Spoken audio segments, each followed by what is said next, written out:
69-এ পাশ করে চলে গেলাম। এর পরপরই যে আমাদের 70 এবং 71-এ গিয়ে যে মুক্তিযুদ্ধের আন্দোলন, আমরা কক্সবাজার হাই স্কুলের অনেক ছাত্র প্রিপারেটরি স্কুলের মাঠে আমরা মুক্তিযুদ্ধে অংশগ্রহণ করার জন্য প্রশিক্ষণ নিয়েছিলাম।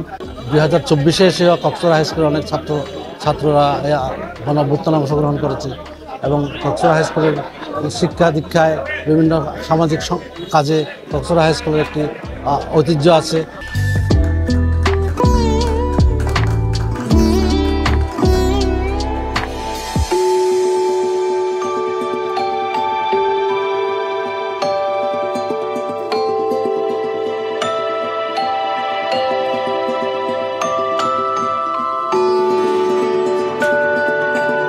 আজ থেকে 160 বছর আগে এখানে একটা টিলা ছিল।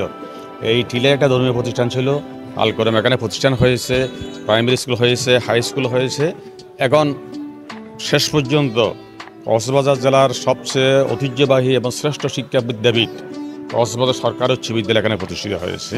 এটা আমাদের জন্য, কক্সবাজারবাসীর জন্য, আমরা যারা প্রাক্তন ছাত্র এখান থেকে লেখাপড়া করেছি, আজকে এখানে সমবেত হয়েছি, প্রত্যেকের জন্য একটা গৌরবের আনন্দের বিষয়। আমরা সাফল্যের 150 বছর পালন করার জন্য আমরা এখানে আজকে সমবেত হয়েছি, সিদ্ধান্ত নিয়েছি। এতে 2016 সালে আমরা 142 বছর উদযাপন করেছি, খুব সুন্দর সুশৃঙ্খলভাবে সারা দেশব্যাপী যেটার একটা সুনাম রয়ে গেছে। আমরা এটাও জানি যে এই স্বভাবতই দক্ষিণাঞ্চলের সবচেয়ে শ্রেষ্ঠ একটা বিদ্যাপীঠ হিসাবে এই স্কুলের স্কুলের ছাত্ররা দেশের উচ্চ পদে, সামরিক বাহিনী, বেসামরিক উচ্চ পদে, প্রশাসনে, রাজনীতিতে, আইন ব্যবসায় এবং চিকিৎসা পেশায় দেশের মধ্যে গুরুত্বপূর্ণ একটা স্থান দখল করে আছে।